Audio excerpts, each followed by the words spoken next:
Shalom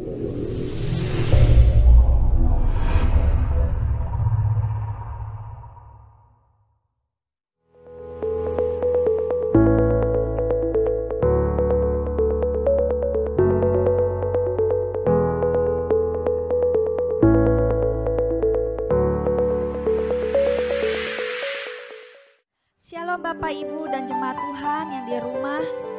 Kembali lagi di ibadah live streaming kita pada hari ini. Saya yakin dan percaya kita semua boleh dapat menyaksikan ibadah kita saat ini dengan penuh semangat. Amin. Kita mau siapkan hati dan pikiran kita untuk datang kepada Tuhan Yesus. Kita mau tundukkan kepala, kita mau siapkan hati kita untuk menyembah Tuhan. Terima kasih Tuhan Yesus. Terima kasih Bapa yang baik. Saat ini Tuhan kami datang di hadirat-Mu. Kami mempunyai kerinduan yang besar ya Bapa untuk memuji dan menyembah-Mu Tuhan. Biarlah Tuhan pada saat ini kami yang menyaksikan ibadah live streaming saat ini Bapa. Yang sakit boleh Tuhan sembuhkan. Tuhan jamah, Tuhan pulihkan. Kami yang mempunyai masalah beban, kami mau serahkan segala beban kami Tuhan di hadapan-Mu Bapa. Biarlah kami terus Tuhan melekat dengan Engkau Tuhan. Sebab Engkau Allah yang memberikan ketenangan Tuhan kepada kami ya Bapa. Bersama dengan-Mu Tuhan kami boleh merasa nyaman, tenang, aman ya Bapa. Terima kasih Tuhan Yesus, terima kasih Roh Kudus. Kami menyerahkan ibadah kami dari awal pertengahan hingga sampai pada akhirnya. Roh-Mu bekerja saat ini. Haleluya, haleluya Bapa. Mari Bapak Ibu jemaat semuanya, kita mau naikkan pujian ini dari awal. Haleluya. Katakan, Bapa Kau mendengar seruan hatiku. Tak pernah Kau lepaskan dari kasih-Mu. Lewat lembah kelam, lewat lembah kelam, Kau temani aku. Roh-Mu bekerja selalu untuk kebaikanku, mengalir kuasa dari tempat maha tinggi. Bapa kekal mulia, Kau hadir di sini, memulihkan hati, menyembuhkan yang terluka. Ku kan tenang bersama-Mu Bapa. Berikan sorak-sorai yang terbaik buat Allah kita. Haleluya. Mari sama-sama naikkan pujian ini, katakan, Bapa Kau mendengar seruan hatiku. Haleluya Tuhan Yesus. Tak pernah Kau lepaskan dari kasih-Mu. Lewat lembah kelam, Kau temani aku. Yes Tuhan, sebab Roh-Mu bekerja, Roh-Mu bekerja selalu untuk kebaikanku, mengalir kuasa dari tempat maha tinggi. Bapa kekal mulia, Kau hadir di sini, memulihkan hati, menyembuhkan yang terluka. Ku kan tenang bersama-Mu Bapa. Katakan, mengalir, mengalir kuasa dari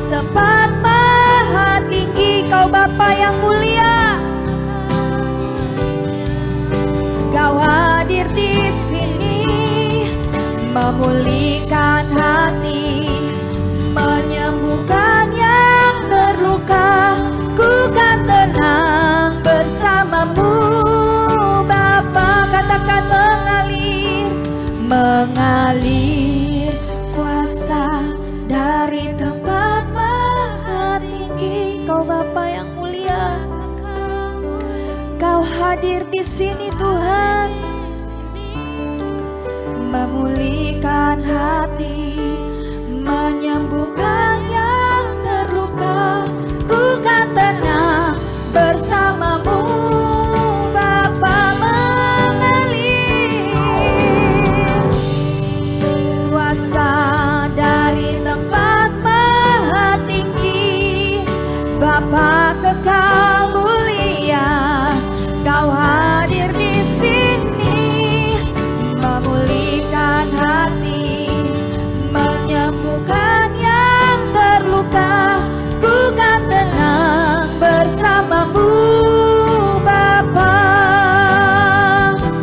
ku kan tenang bersamamu Bapa, ku kan tenang bersamamu Bapa, ku kan tenang bersamamu Bapa. Haleluya, kami tenang bersamamu Bapa. Haleluya, haleluya Yesus, kami bersyukur. Kau Allah yang mulia, layak disembah. Hiya dalam ramasande, hiya dalam ramaso. Kami puji Engkau, kami agungkan namamu. Mari sembah Dia. Haleluya Tuhan. Kuraya lalala sikiara lama ramasane. Engkau Allah yang baik, Allah yang perkasa. Terima kasih Tuhan Yesus. Terima kasih Bapa buat hadirat-Mu. Kami siap Tuhan memuji dan membesarkan nama Engkau. Mari kita semua orang percaya sama-sama katakan amin. Haleluya. Bapak Ibu, mari kita siapkan hati untuk kita berdoa syafaat. Bapa, kami berterima kasih buat segala penyertaan dan lawatan-Mu. Kami sehati berdoa buat gembala pembina kami, Pendeta Insinyur Niko dan keluarga. Berikan kesehatan dan kekuatan-Mu, serta pengurapan-Mu, dan juga keempat wakilnya berikan kesehatian. Kami berdoa juga untuk Ketua Rayon dan CK, kiranya mereka hidup dengan kekuatan dan selalu dalam tuntunan-Mu. Kami juga menyerahkan khususnya Gembala CK2, Ibu Pendeta Lydia dan wakil-wakilnya, beserta semua gembala jemaat di CK2. Kiranya Engkau senantiasa mengurapi dan memakai mereka dengan luar biasa. Gembala kami Bapak Pendeta Immanuel Sutopo, Ibu Helen dan anaknya Andi, Debbie serta cucunya Abigail, Tuhan pakai menjadi teladan dan berkat buat kami serta banyak orang. Kami juga berdoa buat wakil gembala kami, Bapak Wisnu dan Ibu Susi, beserta anaknya Adit. Tuhan lindungi dan Tuhan berkati. Kami berdoa juga untuk bangsa dan negara Indonesia. Kami nyatakan, damailah Indonesiaku, virus corona diamlah, ekonomi Indonesia bangkitlah. Kami juga berdoa khususnya bagi Presiden kami, kiranya Tuhan berikan hikmat dan pengetahuan dari Bapa untuk dapat memimpin bangsa ini dengan bijaksana. Juga Wakil Presiden dan para menteri-menteri, DPR, MPR, TNI, Polri, Kehakiman, dan Kejaksaan, Bapa berikan semua bekerja dengan sehati, jujur, dan takut akan Tuhan. Kami juga berdoa untuk GBI, COC, ORU, dan WEI. Bapa, pakai lembaga-lembaga ini menjadi saluran berkat dan jadi alat-Mu untuk memenangkan banyak jiwa. Kami percaya Pantekosta ketiga dimulai dari Indonesia sampai ke bangsa-bangsa, dari timur ke barat, dan akan kembali ke Yerusalem. Kami berdoa untuk generasi Yeremia yang dengan sungguh hati dan cinta mati-matian kepada Tuhan, yang hidup dalam kekudusan, serta berjalan sesuai dengan kebenaran firman Tuhan. Kami juga menyerahkan jemaat GBI Home Palem Galaksi. Tuhan, sembuhkan yang sakit, kuatkan yang lemah, hibur yang susah. Setiap masalah Tuhan beri jalan keluar. Biarlah setiap jemaat terus hidup dengan mata tertuju kepada Tuhan, sehingga siap menyambut kedatangan Tuhan Yesus. Maranatha, datanglah Tuhan, dalam nama Tuhan Yesus. Amin.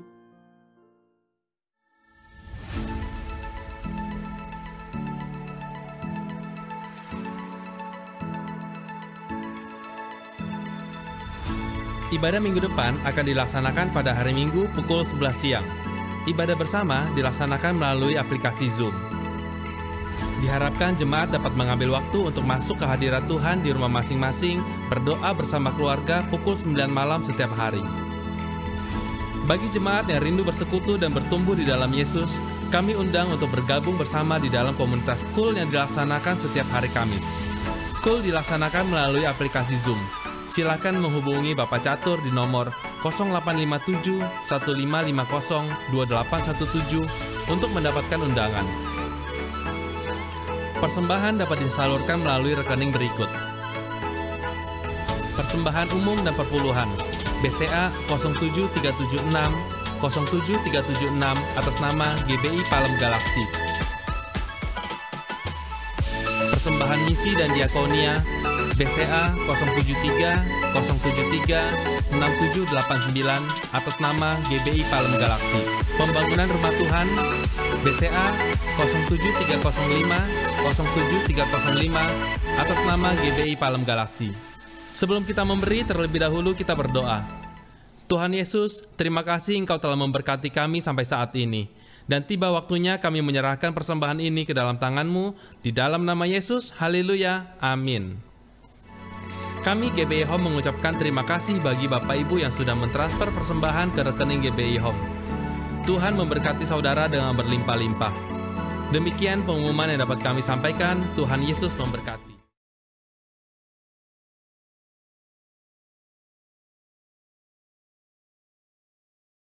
Shalom Bapak Saudara, selamat hari Minggu. Bulan ini kita merayakan Jumat Agung dan Paskah, yaitu kematian dan kebangkitan Yesus. Oleh sebab itu, pada edisi Voice of Pentecost hari ini, kita akan membahas mengenai apakah kebangkitan Yesus hoax. Semua orang di atas muka bumi ini memiliki hari kelahiran dan hari kematian. Tetapi jika bicara mengenai hari kebangkitan, hanya Yesus yang mempunyai hari kebangkitan dan kehidupan kekal. Oleh sebab itu, inilah yang membedakan Yesus dengan tokoh agama lainnya. Hari-hari ini ada banyak sekali hoax yang beredar di sosial media. Tetapi tahukah saudara, bahwa sejak pada zaman Yesus pun sudah ada hoax yang beredar mengenai kebangkitan Yesus. Jadi, apakah kebangkitan Yesus hoax atau fakta? Apa makna dari kebangkitan Yesus? Mari kita simak bersama. Kebangkitan Yesus adalah kekuatan utama iman Kristen. 1 Korintus 15 ayat 17 mengatakan, dan jika Kristus tidak dibangkitkan, maka sia-sialah kepercayaan kamu, dan kamu masih hidup dalam dosamu. Tanpa kebangkitan, kehidupan orang yang percaya kepada Yesus tidak mempunyai kuasa. Iblis berusaha untuk menyebarkan hoax. Sebab jika Yesus tidak bangkit, maka dia bukan Tuhan, dan ia tidak bisa memberikan keselamatan kekal. Maka iman percaya kita menjadi sia-sia. Iblis menyerang salah satunya dengan conspiracy theory yang mengatakan bahwa para murid bersengkongkol telah mencuri mayat Yesus sehingga kuburnya ditemukan oleh para wanita dalam keadaan kosong. Hoax itu dipercaya sampai sekarang. Sebagai saksi Kristus, kita harus bisa mempertahankan iman kita selain dengan pengalaman pribadi. Salah satunya ada dengan pembuktian secara fakta historis. 2 orang ahli apologetika Kristen telah menyelidiki berbagai fakta dan perdebatan tentang kebangkitan Yesus selama kurang lebih 30 tahun dan menyodorkan fakta-fakta yang dapat diterima dan diakui oleh para ahli sejarah, ateis, skeptik, dan bahkan rabi Yahudi. Nah, kita akan membahas hanya 5 fakta historis yang mereka temukan mengenai kebangkitan Yesus yang menyatakan bahwa isi dari teori konspirasi tersebut tidak benar. Fakta pertama adalah para wanita menjadi saksi hidup.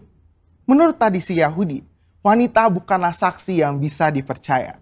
Jika kebangkitan Yesus itu adalah rekayasa, persekongkolan, maka penulis kitab Injil harusnya memberitakan bahwa saksi pertama yang menemukan kubur Yesus kosong adalah murid-murid Yesus yang bergender laki-laki. Markus menulis apa adanya, bahwa memang para wanita lah yang pertama kali menemukan kubur Yesus kosong. Fakta kedua adalah kubur Yesus dijaga ketat oleh para prajurit. Bagaimana mungkin prajurit Romawi yang menjaga kubur Yesus bisa terlelap tidur dan tidak melihat murid-murid mencuri jasad Yesus? Matius 27 ayat 62-66 menyatakan prajurit Romawi telah menjaga kubur Yesus ketat, bahkan kubur itu dimeterai.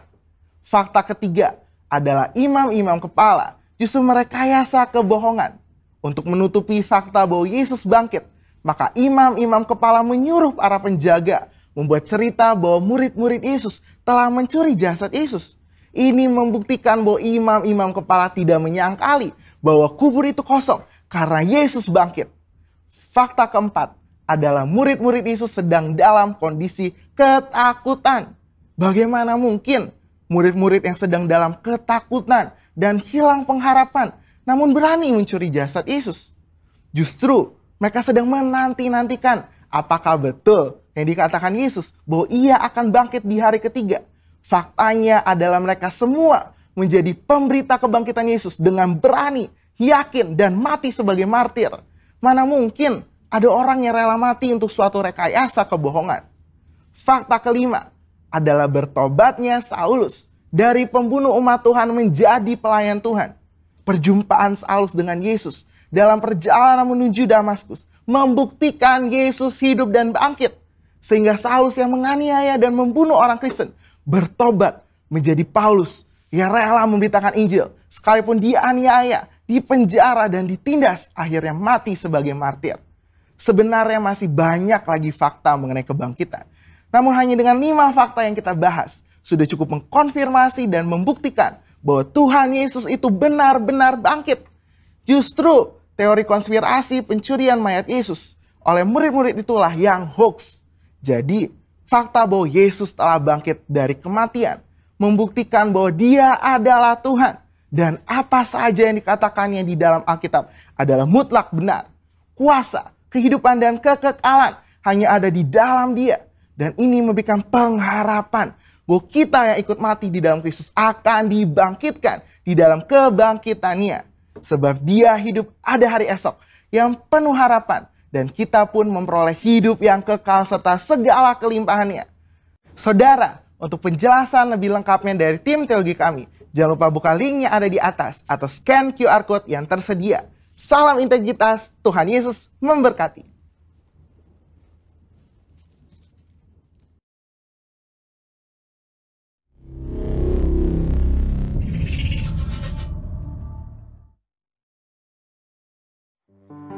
Haleluya. Siap untuk memuji nama Tuhan, amin.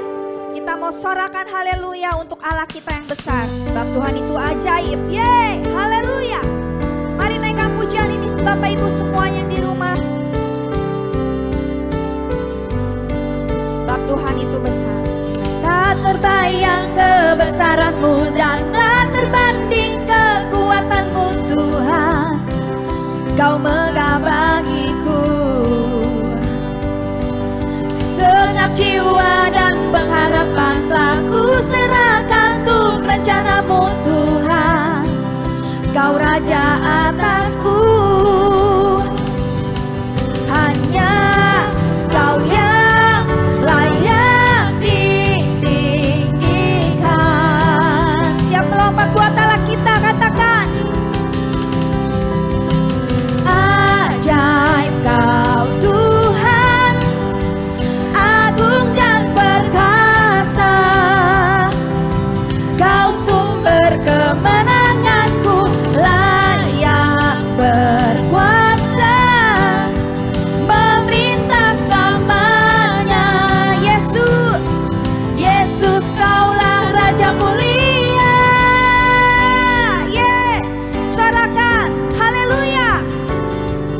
Tak terbayang kebesaran-Mu dan tak terbanding kekuatan-Mu Tuhan. Kau megah bagiku segenap jiwaku, Genap jiwa dan pengharapan telah ku serahkan untuk rencana-Mu Tuhan. Kau Raja atasku, hanya Engkau, hanya Kau yang layak ditinggikan. Lompat buat Allah kita katakan, 1, 2, 3, 4. Ajaib Kau Tuhan, agung dan perkasa. Kau sumber kemenanganku, layak berkuasa, pemerintah selamanya. Yesus Kaulah Raja mulia, ajaib Kau Tuhan, agung dan perkasa. Kau sumber kemenanganku, layak berkuasa, memerintah selamanya. Yesus, Yesus Kaulah Raja mulia, Raja mulia. Sorakan haleluya. Kasih yang terbaik buat Allah kita. Haleluya.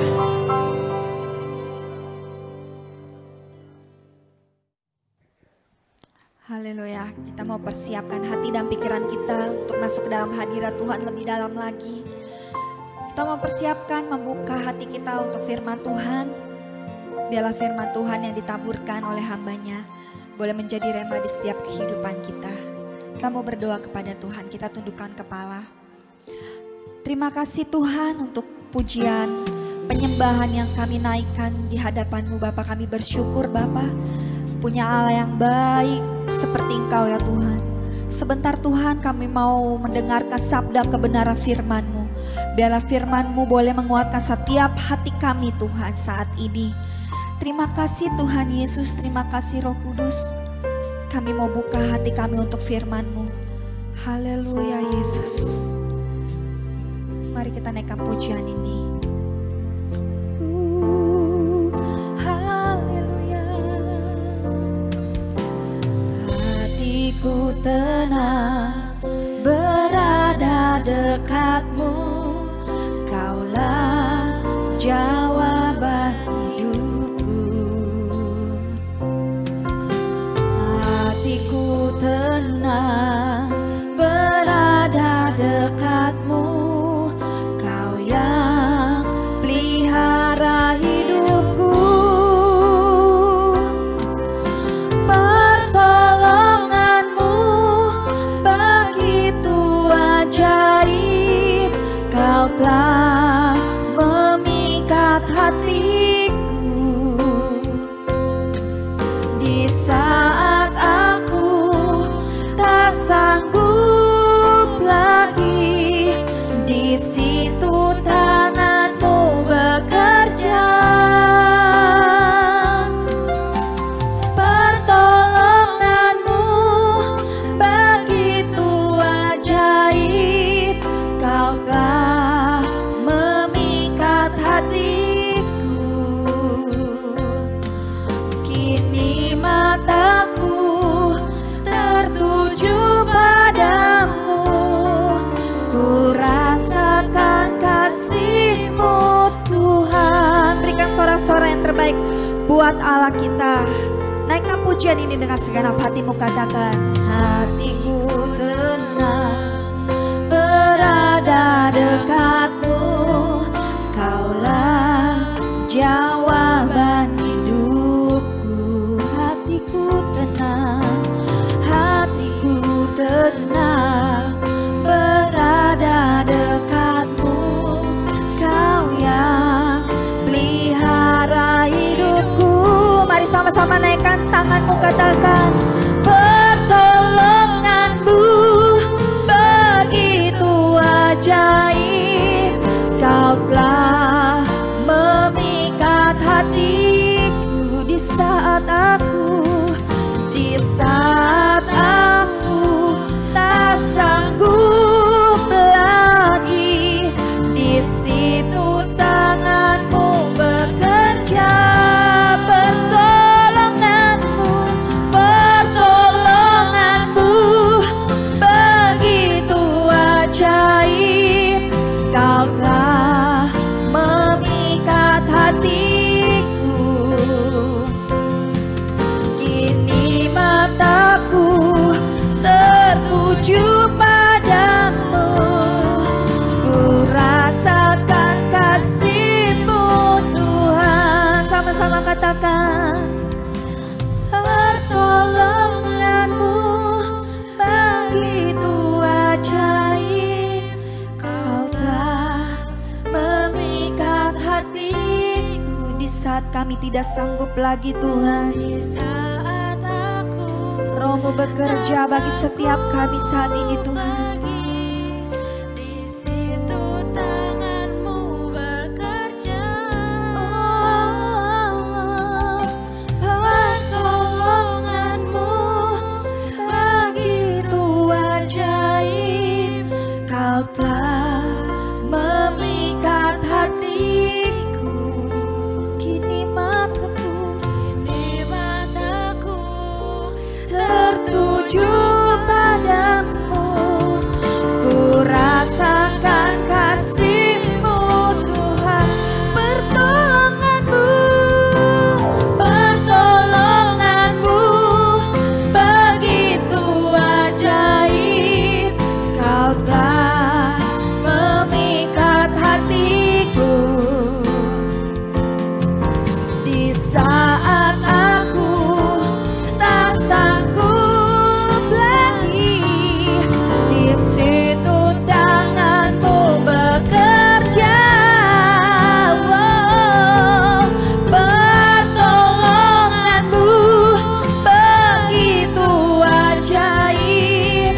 Kau telah memikat hatiku, kini mataku tertuju padamu. Ku rasakan kasih-Mu Tuhan. Kini mataku tertuju padamu. Ku rasakan kasih-Mu Tuhan. Katakan, kini mataku tertuju padamu. Ku rasakan kasih-Mu Tuhan. Haleluya.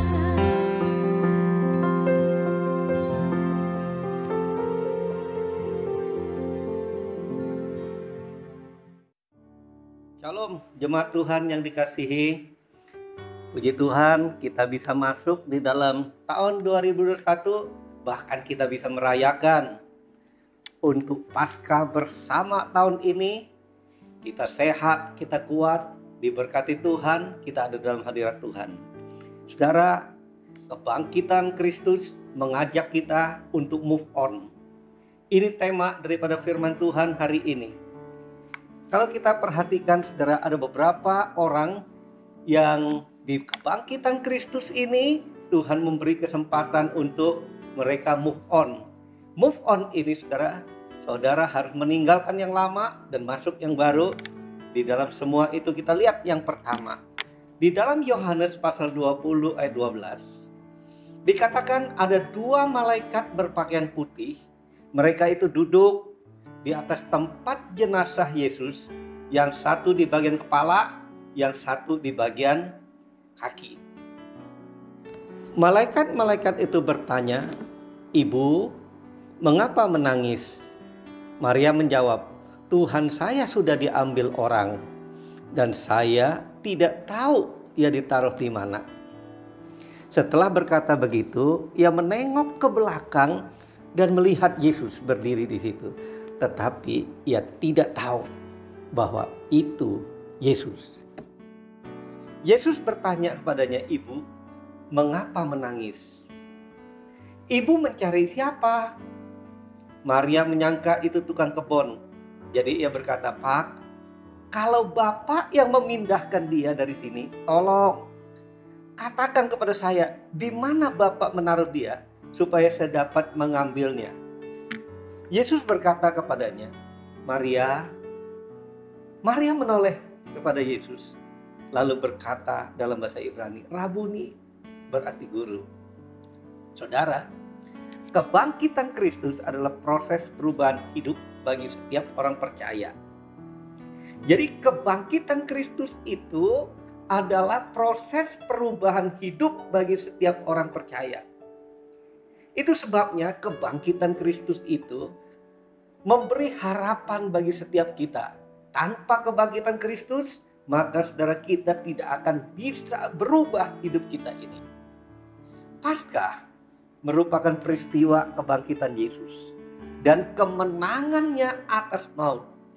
Sehingga Alkitab katakan, Paulus menyebutnya dengan satu kata, hai maut, di mana sengatmu?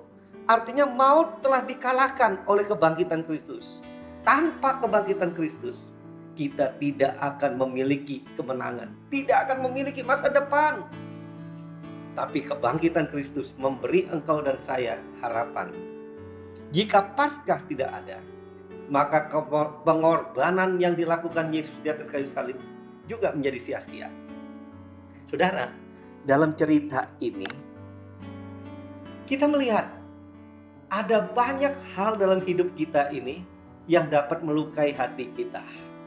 Seperti Maria Magdalena ini mengalami, saudara, dia merasa kehilangan orang yang dikasihinya. Lalu membuat dia sedih. Kenapa? Karena Maria Magdalena terfokus pada kubur yang kosong. Artinya dia fokus kepada masalah. Pada waktu engkau fokus kepada masalah, apa yang terjadi? Engkau akan melupakan segala sesuatu. Hanya masalahlah yang engkau akan perhatikan. Dan masalah itu akan menguasai hidupmu. Saudara, apa yang terjadi? Ketika Maria Magdalena ini fokus kepada kubur yang kosong, sehingga ia tidak dapat melihat Yesus yang bangkit. Dia tidak dapat melihat Yesus yang bangkit. Sekali lagi saya katakan, Yesus yang bangkit itu dia tidak bisa melihat walaupun Yesus sudah ada di dekatnya. Pada waktu dia menoleh, dia berpikir itu hanya tukang kebun. Kenapa? Karena pikirannya itu terfokus kepada masalah sehingga pikirannya terpolak dalam satu hal, bahwa Yesus telah dicuri orang. Demikian juga kita.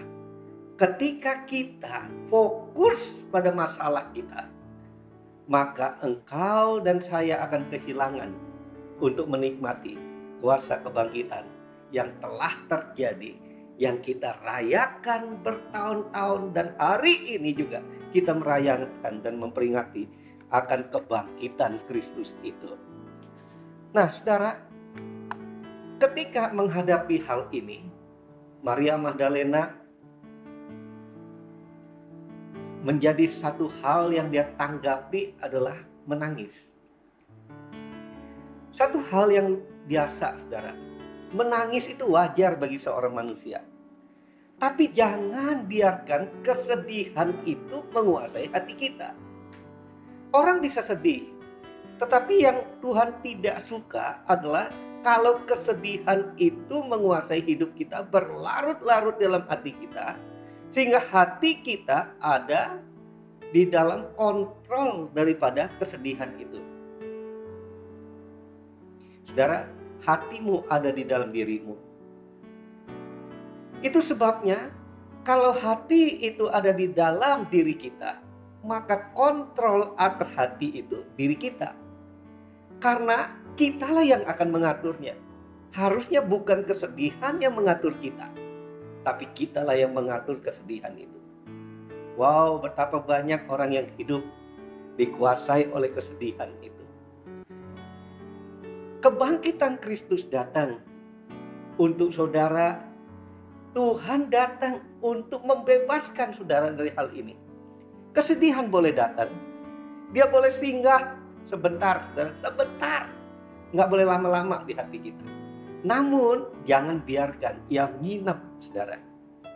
Jangan biarkan dia menginap. Dia boleh singgah, datang dikit ke rumah kita, boleh jalan-jalan gitu. Tapi jangan biarkan dia nginep, jangan diajak nginep, apalagi berlama-lama tinggal di hati kita. Semakin lama kita membiarkannya, semakin ia menyusahkan kita dan akan mengendalikan hidup kita. Bahkan kesedihan kita bisa berbalik, ya, saudara. Bukan kita mengendalikan kesedihan, tapi kesedihan yang akan mengendalikan hidupmu. Oleh sebab itu, jangan biarkan kesedihan menguasai hidupmu. Jangan kesedihan menguasai hidupmu. Oke? Sehingga engkau tidak dapat melihat kuasa kebangkitan Kristus yang telah terjadi itu, yang telah mengalahkan kesedihanmu itu. Ketika engkau larut dalam kesedihan, maka engkau akan kehilangan pengenalanmu akan Yesus. Maka kesedihan ini akan membawa engkau kepada satu hal yang namanya mengasihi diri. Bahkan dia akan masuk lebih dalam lagi ke dalam hidupmu dan ia akan membuat engkau depresi. So, jangan larut dalam kesedihan. Sehingga akal sehatmu ini melupakan akan janji-janji Tuhan. Maria Magdalena, ketika dia fokus kepada kubur yang kosong itu, dia lupa janji Tuhan bahwa pada hari yang ketiga Yesus akan bangkit. Maria larut dalam kesedihannya, membuat akal sehatnya tidak bekerja, saudara. Maka berdampak pada melupakan semua janji Tuhan. Apa janji Tuhan? Bahwa Tuhan Yesus itu akan bangkit. Sekali lagi saya katakan, Tuhan Yesus itu berjanji dia akan bangkit. Bahkan dia kasih tahu murid-muridnya, kamu tunggu ya. Tunggu aku di tepi danau Galilea. Aku akan ke sana. Siapapun Anda, Tuhan memanggilmu untuk move on hari ini dari kesedihanmu. Kebangkitan Yesus justru memberikan kemenangan atas kesedihan kita. Jadi yang pertama, jangan biarkan kesedihan menghalangi engkau melihat Yesus yang telah bangkit. Ikuti saya katakan, move on. Kali lagi katakan, move on. Nah, kita akan lihat yang selanjutnya, saudara. Tuhan Yesus bukan hanya datang bagi orang yang ditindas oleh kesedihan, tapi Tuhan Yesus juga datang kepada orang yang hidup ditindas oleh kekecewaan. Di dalam Lukas 24 ayat 13-31 itu diceritakan tentang pada hari itu juga dua orang dari murid-muridnya. Ya, murid-murid siapa? Murid Yesus pergi ke sebuah kampung bernama Emmaus yang terletak kira-kira 7 mil jauhnya dari Yerusalem. Ya, dua orang. Salah satu orang itu kalau saudara baca dari firman Tuhan Lukas 24 13-31 itu saudara dapati satu nama. Orang itu bernama Kleopas. Pertanyaannya, kenapa mereka pulang kampung? Lebaran kah? Atau tahun baru? Atau Natalan? Paskah pulang kampung? Jawabannya, Kleopas kecewa. Dari mana kita tahu? Lukas 24:21 mencatat gini. Dikatakan, padahal kami dulu mengharapkan bahwa dialah yang datang untuk membebaskan Israel. Jadi padahal mereka itu mengharapkan. Lukas 24:21, mereka mengharapkan sebetulnya Yesus itu datang untuk membebaskan mereka dari cengkeraman daripada penjajahan Romawi. Kecewa, saudara, berarti gagal. Gagal apa? Gagal apa yang terjadi dalam hidup kita tidak sesuai dengan harapan. Kekecewaan dalam hidup pasti dialami oleh hampir semua orang. Semua orang yang hidup bisa dipastikan pernah mengalami gagal kok. Bahkan tiada orang yang tidak pernah gagal dan kecewa. Karena memang hidup ini tidak selalu berjalan lurus dan mulus seperti yang diimpikan. Karena kenyataan yang ada tidak selalu seperti yang kita pikirkan. Tidak semulus dengan apa yang saudara idam-idamkan. Nah, berita gembiranya bagi saudara yang kecewa hari ini. Kegagalan dalam hidup pasti dialami oleh semua orang. Bahkan tiada orang yang tidak pernah gagal dan putus asa. Karena memang hidup ini tidak selalu berjalan lurus, mulus. Tetapi saudara, ada satu hal yang membanggakan. Bahwa Tuhan Yesus justru datang saat saudara Kleopas ini mengalami kekecewaan. Di dalam Lukas 24:15 katakan gini. Ketika mereka sedang bercakap-cakap dan bertukar pikiran, datanglah Yesus sendirian. Datanglah Yesus secara pribadi, artinya mendekati mereka. Lalu berjalan bersama-sama dengan mereka. Tapi karena mereka itu telah dibungkus oleh diliputi dengan kekecewaan yang begitu dalam, mereka tidak bisa melihat Yesus hadir bersama mereka. Hati-hati dengan kecewa, saudara. Karena itu akan membuat engkau tidak melihat Yesus. Walaupun Yesus hadir di dekatmu, engkau melupakannya. Nah, saudara, perlu dipahami, setiap orang adalah bahwa kekecewaan hanya akan membuat hidup Anda diam di tempat. Jadi nggak maju rohani, saudara. Engkau melayani, sibuk, saudara. Tapi kalau kekecewaan itu masih ada di dalam hatimu, kekecewaan itu bisa terjadi kecewa dengan Tuhan. Bisa kecewa dengan pernikahanmu, bisa kecewa dengan temanmu, bisa kecewa bahkan dengan dirimu. Kalau kecewa ini menguasai hidupmu, itu saya ibaratkan seperti roda, saudara. Roda pedati, roda pedati itu dokar, saudara, ya. Ibarat roda dokar yang terperosok dan masuk dalam lumpur. Dia tidak akan bisa maju. Gimana mau maju? Ya, saudara, bannya mesti diangkat dulu sebelahnya. Angkat rame-rame.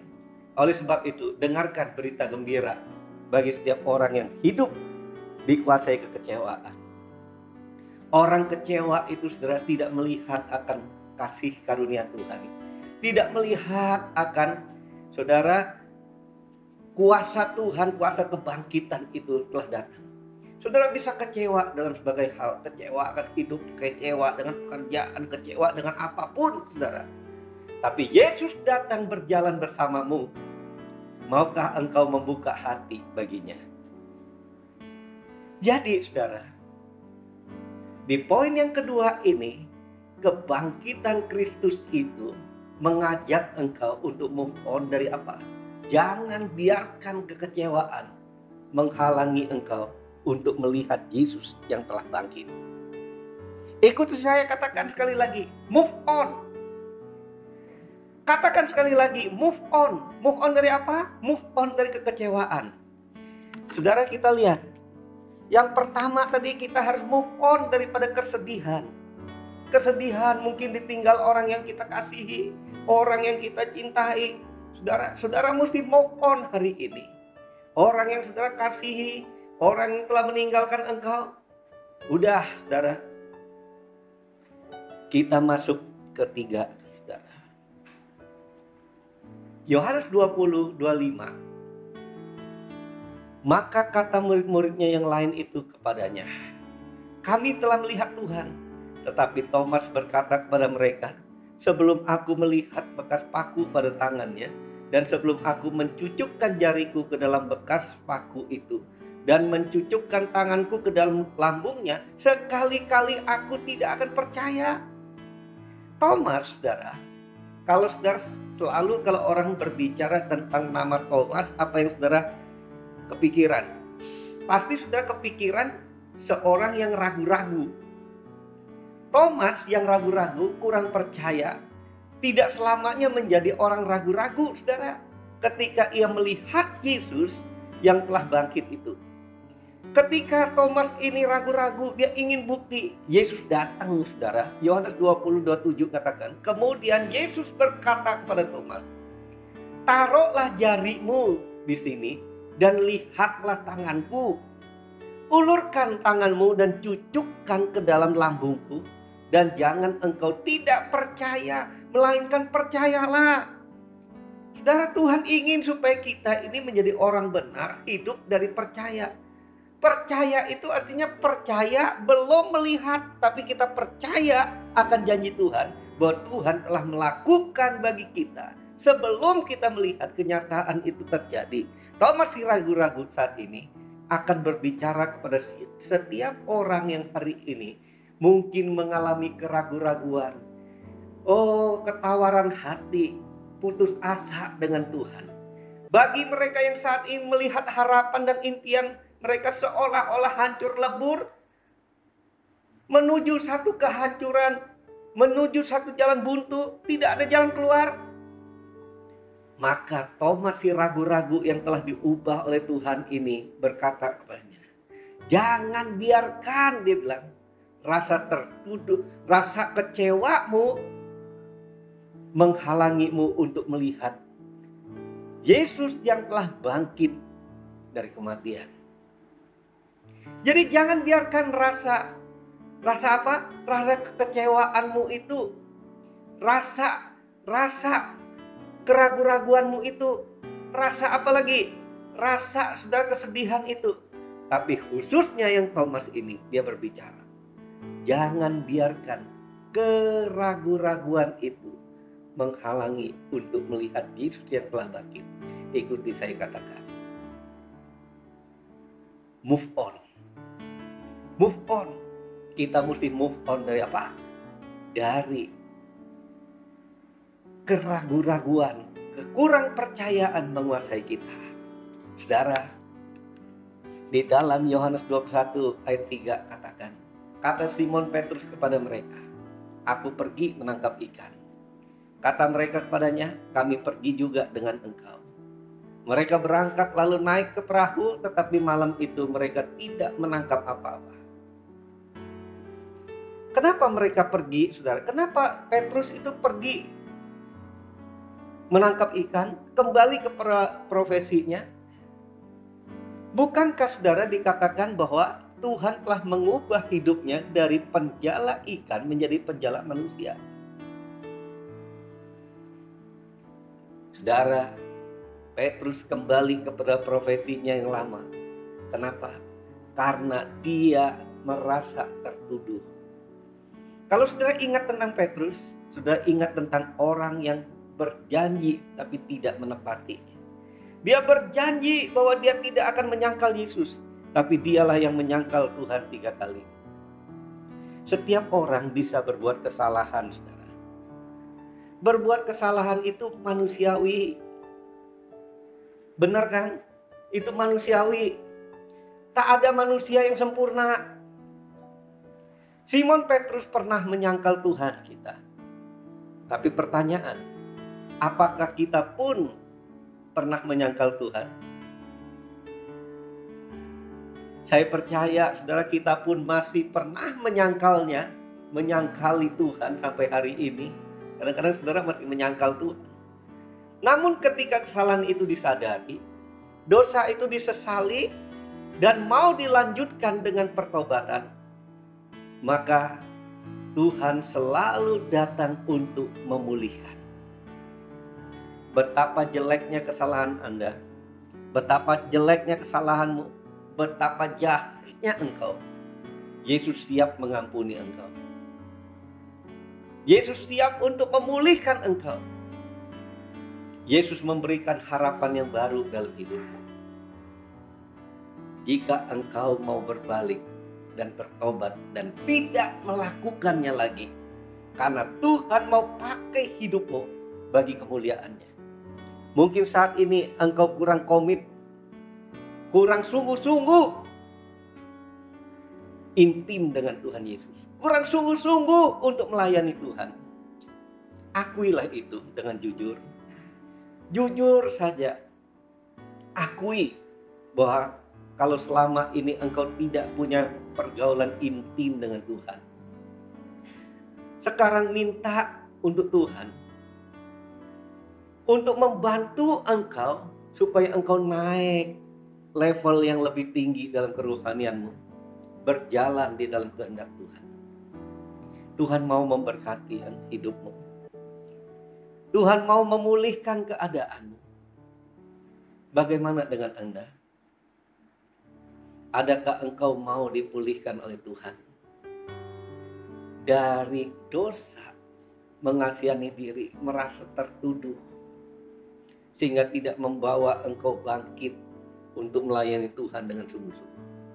Jika saudara mau, jika saudara rindu bekerja lebih lagi, lebih mantap lagi, lebih dalam, lebih sungguh-sungguh lagi, yang hal pertama yang harus engkau lakukan adalah mohon pemulihan daripada Tuhan. Jadi saudara, jangan biarkan rasa tertuduh itu menghalangi Anda untuk melihat Yesus yang sudah bangkit. Katakan sama saya, move on. Mari kita bergerak, move on. Move on dari apa? Move on. Petrus, dia mau berkata move on. Move on dari rasa tertuduh. Mari saudara, melalui perayaan kebangkitan Kristus ini, Tuhan Yesus sendiri mau menghampiri setiap kita yang sedang mengalami. Mungkin engkau mengalami kesedihan yang mendalam, ditinggalin orang yang engkau kasihi. Kesedihan karena sesuatu, sehingga membuat engkau kecewa. Kecewa yang dalam, karena harapanmu tidak tercapai. Sehingga engkau meragukan Tuhan. Engkau kurang percaya. Bahkan engkau merasa tertuduh karena engkau melihat kepada dirimu, menyangkal Tuhan. Hari ini engkau harus berkata, move on. Tuhan Yesus menitipkan satu pesan bagi kita di dalam perayaan kebangkitan Kristus Paskah tahun ini 2021 ini, dengan satu kata, move on.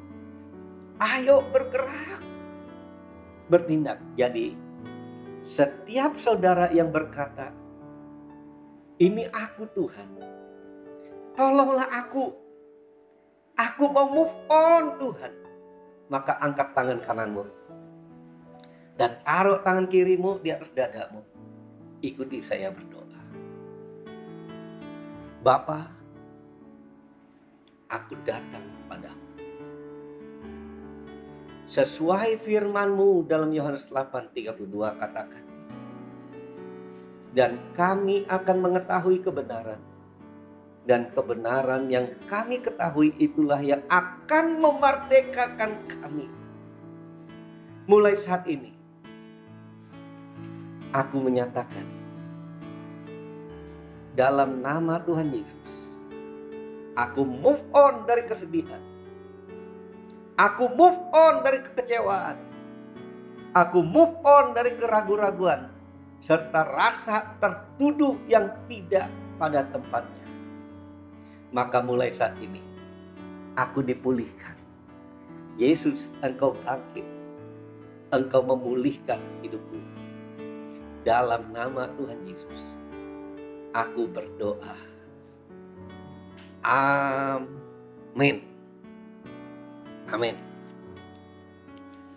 Mari saudara, kita mempersiapkan diri untuk perjamuan kudus. Kalau saudara telah mempersiapkan roti dan anggur, mari kita masuk dalam perjamuan kudus.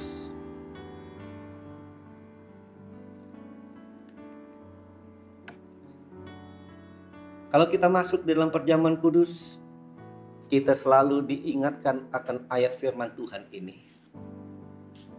Setiap kamu makan dan minum dari cawan ini, maka kamu sedang memberitakan kematian Tuhan Yesus sampai Ia datang kembali.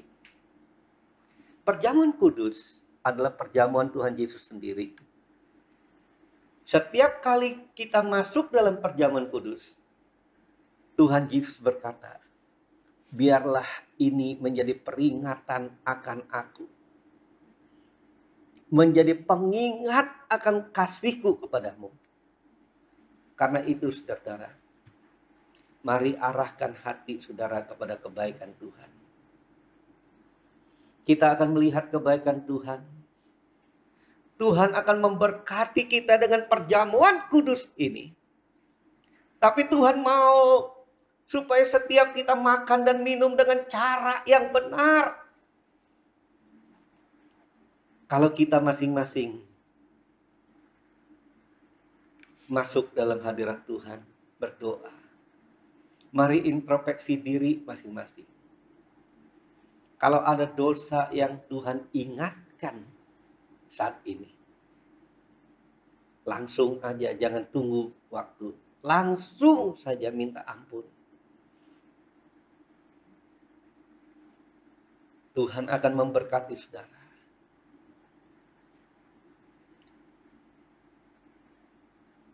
Tuhan Yesus, ampuni kami. Ampuni Tuhan.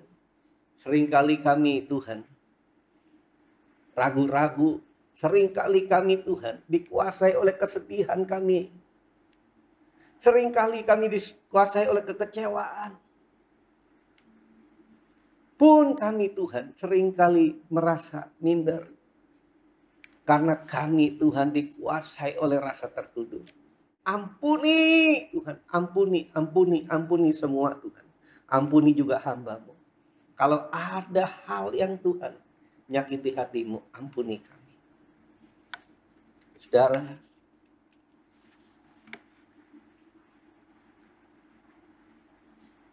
mari kita angkat roti di tangan kanan kita tinggi-tinggi. Sebab apa yang telah kuteruskan kepadamu, telah aku terima dari Tuhan. Yaitu bahwa Tuhan Yesus pada malam waktu ia diserahkan mengambil roti. Dan sesudah itu ia mengucap syukur atasnya. Ia memecah-mecahkannya dan berkata, inilah tubuhku yang diserahkan bagi kamu. Perbuatlah ini menjadi peringatan akan aku. Saudara-saudara yang dikasihi Tuhan. Bukankah roti yang kita pecah-pecahkan ini adalah persekutuan kita dengan tubuh Kristus?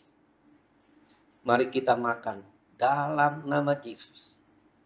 Amin.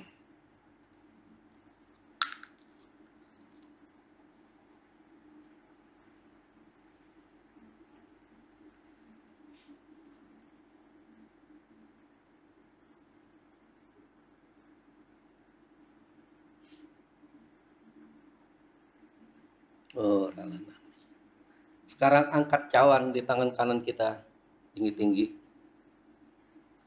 Demikian juga ia mengambil cawan dan berkata, cawan ini adalah perjanjian baru yang dimeteraikan oleh darahku.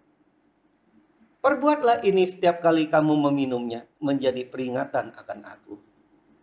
Saudara-saudara yang dikasihi Tuhan, bukankah cawan pengucapan syukur yang atasnya kita ucapkan syukur adalah persekutuan kita dengan darah Kristus?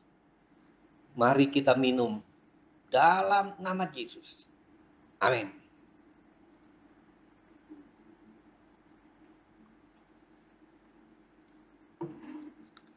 Oh, rala nama syanda karana. Mari kita angkat kedua tangan kita. Katakan dengan suara yang keras. Ucapkan syukur dan terima kasih kepada Tuhan. Semua buka suara, katakan terima kasih Tuhan.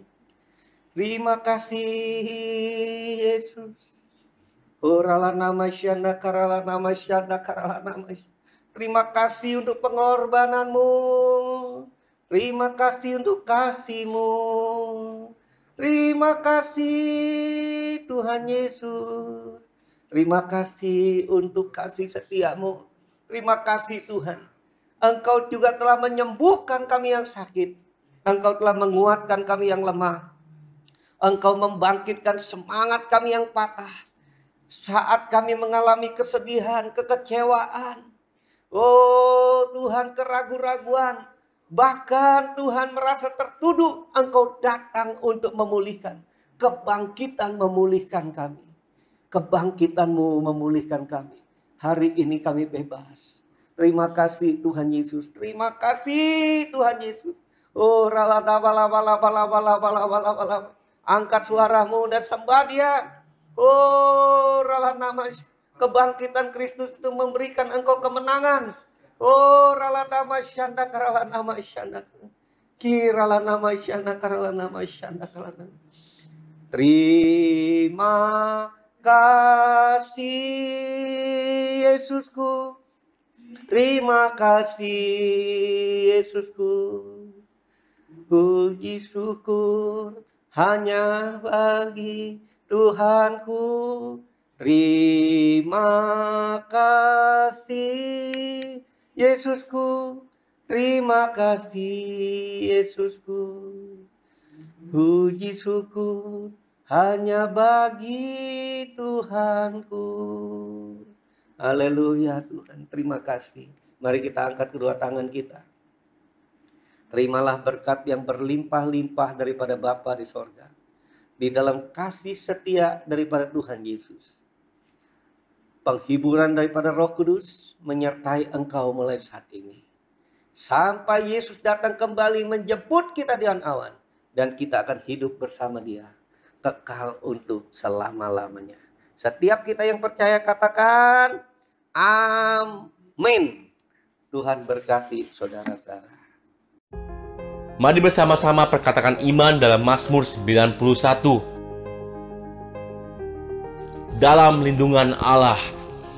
Orang yang duduk dalam lindungan yang maha tinggi dan bermalam dalam naungan yang maha kuasa akan berkata kepada Tuhan, tempat pelindunganku dan kubu pertahananku, Allahku yang kupercayai. Sungguh Tuhanlah yang akan melepaskan aku dari jerat penangkap burung, dari penyakit sampar yang busuk. Dengan kepaknya Tuhan akan menundungi aku, di bawah sayapnya aku akan berlindung. Kesetiaannya ialah perisai dan pagar tembok. Aku tak usah takut terhadap kedahsyatan malam, terhadap panah yang terbang di waktu siang, terhadap penyakit sampar yang berjalan di dalam gelap, terhadap penyakit menular yang mengamuk di waktu petang. Walau 1000 orang rebah di sisiku dan 10.000 di sebelah kananku, tetapi itu tidak akan menimpa aku. Aku hanya menontonnya dengan mataku sendiri dan melihat pembalasan terhadap orang-orang fasik. Sebab Tuhan ialah tempat perlindunganku, yang maha tinggi telah kubuat tempat perteduhanku. Malapetaka tidak akan menimpa aku, dan tulah tidak akan mendekat kepada kemahku. Sebab malaikat-malaikatnya akan diperintahkannya kepadaku untuk menjaga aku di segala jalanku. Mereka akan menatang aku di atas tangannya, supaya kakiku jangan terantuk kepada batu. Singa dan ular tedung akan kulangkahi. Aku akan menginjak anak singa dan ular naga. Sungguh hatiku melekat kepada Tuhan, maka Tuhan akan meluputkan aku. Tuhan akan membentengi aku, sebab aku mengenal namanya. Bila aku berseru kepada Tuhan, Tuhan akan menjawab aku. Tuhan akan menyertai aku dalam kesesakan. Tuhan akan meluputkan aku dan memuliakan aku. Dengan panjang umur akan Tuhan kenyangkan aku, dan akan Tuhan perlihatkan kepadaku keselamatan daripadanya. Amin. Mari saya undang jemaat yang dikasihi Tuhan untuk kita bersama-sama memperkatakan apa yang dimaksud dengan Pentakosta ketiga. Pentakosta ketiga adalah pencurahan Roh Kudus yang dahsyat di zaman now, melebihi yang terjadi di Azusa Street. Pentakosta ketiga akan mengakibatkan penuaian jiwa yang terbesar dan yang terakhir sebelum Tuhan Yesus datang kembali. Pentakosta ketiga akan membangkitkan generasi Yeremia, yaitu anak-anak muda yang dipenuhi Roh Kudus, cinta mati-matian kepada Tuhan Yesus, tidak kompromi terhadap dosa, dan akan bergerak untuk memenangkan jiwa. Pentakosta ketiga lahir di Indonesia dan bergerak ke bangsa-bangsa. Gerakan ini dari timur ke barat dan akan kembali ke Yerusalem. Pentakosta ketiga akan memberikan kuasa untuk menyelesaikan amanat agung, dan setelah itu Tuhan Yesus datang kembali. Amin.